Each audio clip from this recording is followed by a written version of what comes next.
The Six Kings Slam in Saudi Arabia was one heck of an exhibition tournament. While there might have been conflicting opinions about the tournament's relevance, a lot of the talk was also about Holger Rune's inclusion in the first place. Some said there were only 5 kings and a mommy's boy because Rune's achievements paled in comparison to the others. But looking past some of the trolling, it's time we talked about Rune, the intrinsic areas for growth with his game and development, and what to expect from him going forward.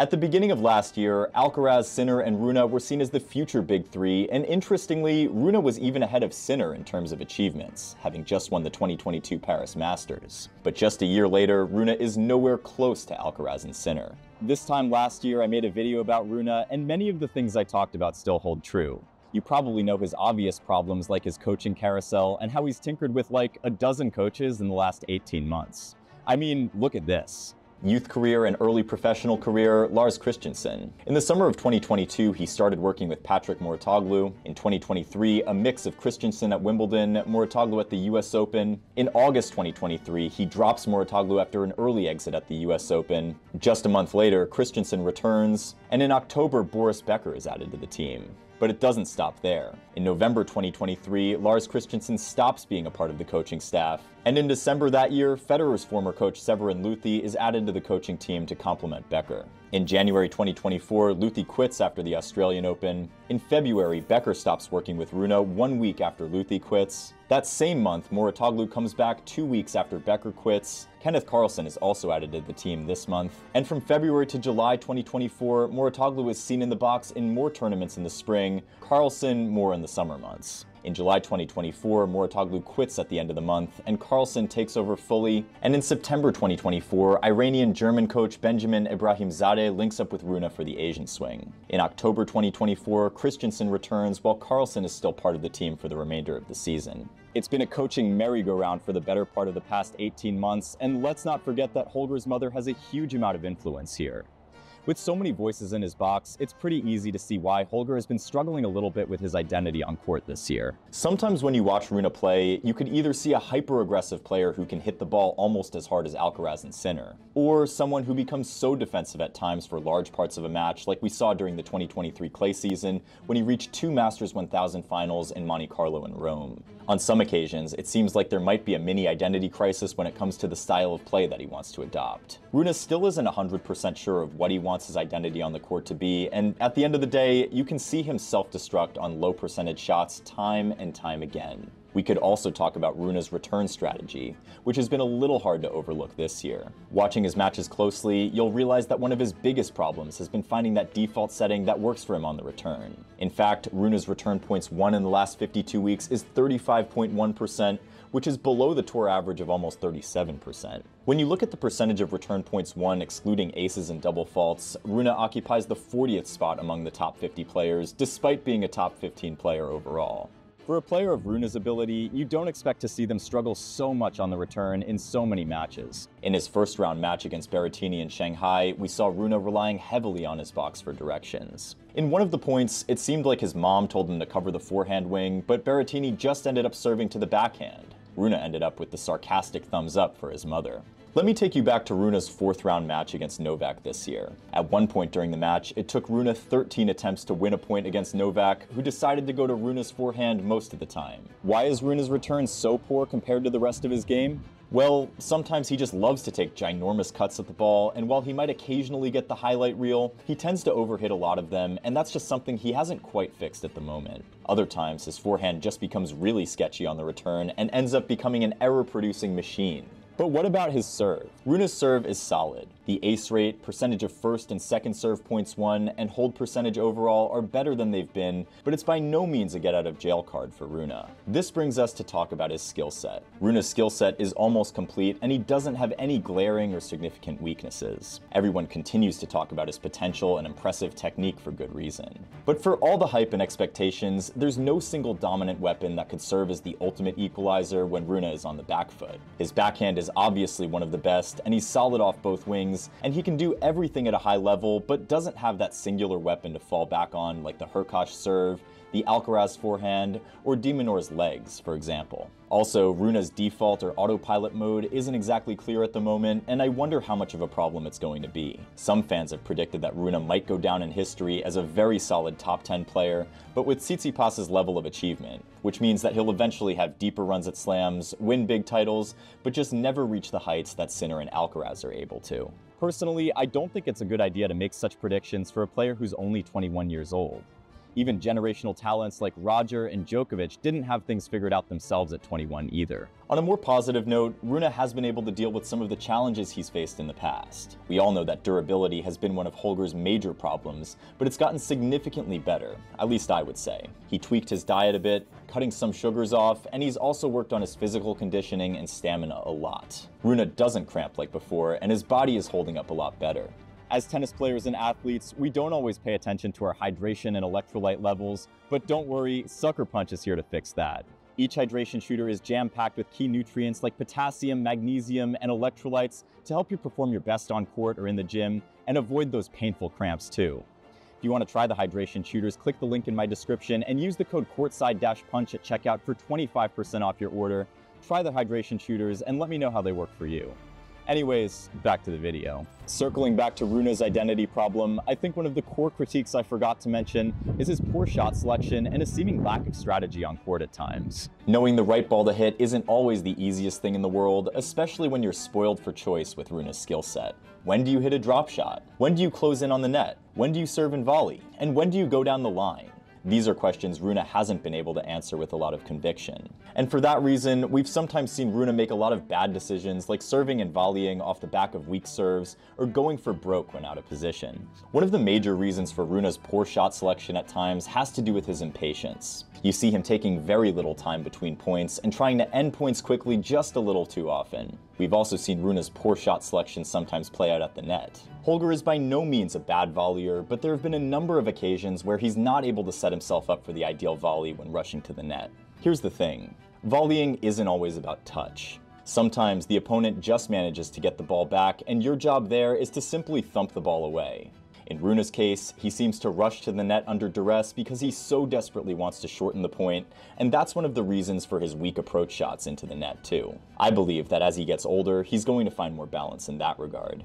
I saw a stat 2 weeks ago which showed Rune's career record against top 10 players. Up until the 2023 Rome semifinal versus Rude, Rune was 13-9 against top 10 players. From the Rome final up until now, Rune is only 2-12 against top 10 players, with one of those 2 wins coming via a retirement against Tsitsipas at the year-end championships last year, and the second being Dimitrov in Monte Carlo, a player who isn't known for playing his best tennis on clay. When you see such a drastic change in terms of performance and results against top players, it's only natural that we begin to question the player themselves. On top of that, we've seen some really lopsided losses, like the loss to Marujan in Miami, Struff in Munich, Nakashima at the US Open, Fritz in Shanghai, and to a lesser extent, Djokovic at Wimbledon. In addition to some of the problems we've already talked about, I think we cannot underestimate the impact injuries have had on him. Holger had a nagging back injury after his incredible 2023 clay court season last year, and it troubled him for a while. He was sick in Miami and said that he probably should have withdrawn before his match against Marujan. I was feeling not very well the last 2 days before the event started, and it was difficult because I had good leads up in Acapulco and Indian Wells, and then I started to feel ill the last days. Let's also not forget that he had a long-standing wrist injury that caused him to withdraw from the Olympics, a knee injury that caused him to retire against Arthur Fils at the Hamburg Open, and he told the Danish media that he had some knee problems after his loss to Nakashima at the US Open. Suboptimal fitness levels for some part of the season might be one of the reasons we sometimes saw sluggish footwork from Rune this season, and I think that overall, it has had some impact on a few of the matches he's played. Rune might have 1,001 problems like coaching instability, identity crisis, shot selection, and physical problems at times, but in my opinion, we can trace most of these problems to his impatience with himself. For a kid who was on top of the world at 19, beat Novak Djokovic in a Masters final, and 4 other top 10 opponents prior to that, we're talking about a player who was already world number 4 a few months after his 20th birthday.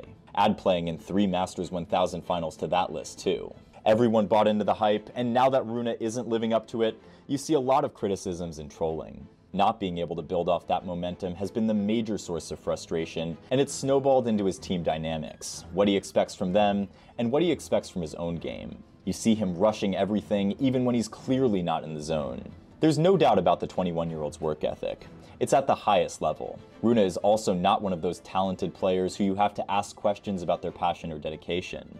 He's already got that. He probably just needs to be patient with himself because the emotional ups and downs during matches really impacts his ability and have led to questions about his mentality. The Rune Feast semifinal in Tokyo was one of the highest quality matches I had seen in the last couple of months. After he narrowly lost the first set, you could see Rune's impatience and frustration on full display as he smashed his racket into pieces. And the upshot, the match could have gone either way, really. And I should also add that Rune has been playing really well post-US Open, so I wouldn't quite write him off entirely just yet. Rune is also smart enough not to get drawn into comparisons with Alcaraz and Sinner or the Big Three. Take a listen to his response when asked about such comparisons in a post-match conference at Wimbledon. You know, I've heard, the last few months or the last year that people have been talking about it. That's the only thing. And as I said also before, that's really positive for us, to be honest, that people even start to talk about it, because obviously it's a long way before, you can call anyone anything. Like I've always said, Rune has the right mentality to succeed, and I think that as he gets more mature, it'll reflect on his character. Some fans would even argue that Rune's big personality and him not being afraid to go against the crowd is good for the sport in general. Having touched on many of the problems, what do you think is the way forward? The first step is to find some stability in the coaching department. Lars Christensen and Rune have known each other since Rune was a kid, so I think that helps. According to Rune, they've already developed their own tennis language together. Rune also says that Christensen has had a positive effect on his serve especially, so that's also a plus. And to the elephant in the room, it's difficult to talk about the exact role of Rune's mother in all of this, just because of how complicated parent coaching can be at times. Hopefully they figure that part out. The next step would probably be to settle for an identity. It helps when you don't have to worry too much about what your opponent is going to do, knowing that your default setting is good enough to stop them. Rune has achieved a lot of success being super defensive and also being aggressive, so we would want to look into that and put together a winning strategy that works for him. In addition to the coaching stability and player identity, he also needs to raise his floor. Any player can have a bad day, but how about activating the damage control button so that you don't get blown out, or at least showing some positive body language, so it doesn't look like you've mentally checked out of the match and you're just a hamster on a wheel of doom. Rune would also look to become more dominant with his serve and also create a bigger weapon off his forehand because, truth be told, his forehand can be a bit dodgy at times. Let me say this though, Rune has a lot to like in his game. He can do everything. He's good on every surface. He's reached back-to-back quarterfinals at Roland Garros and also the quarterfinals at Wimbledon. He's won a Masters 1000 on a hard court. The self-belief is a given. The clutchness is also there. This guy has tremendous confidence and is able to hit ridiculous shots under pressure. Rune was one of the best players in tiebreaks too for most of the year. But just one thing to add. It's okay to lower the expectations a bit. If we were talking about any other 21-year-old, I'm not sure anyone would have been as critical of Holger, because looking at the general population, you can't say that Holger has regressed or isn't developing like he should be. He's just a victim of his early success, but we can all look past that now and be more realistic with the expectations. It's something that Rune recently pointed out in this tweet. Rune is in the top 15, and he's also reached the final in Brisbane, the semis at Cincinnati, Munich, Acapulco, and Montpellier this season.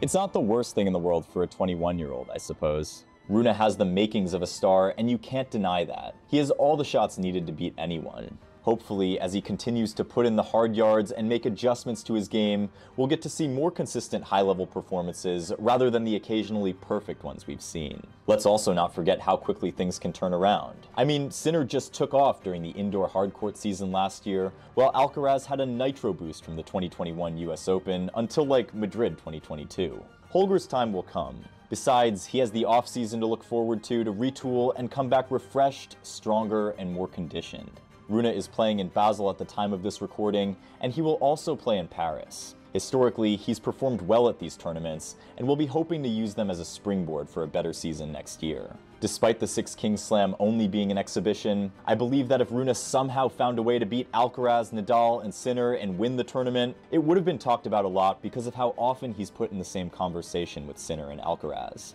If anything, I think it's super encouraging to see that despite so many fixes that still need to be made, Rune is still a top 15 player. I'm a firm believer in his potential, and I think he has a really high ceiling, and I don't think a 40-22 win-loss record this year changes anything. But over to you guys. What do you think of Holger Rune? his game, his potential, and just what does he have to do to bring out the best in himself? Be sure to let me know in the comments. If you guys like this video, be sure to like and subscribe, and stay tuned to all the action here on Courtside Tennis.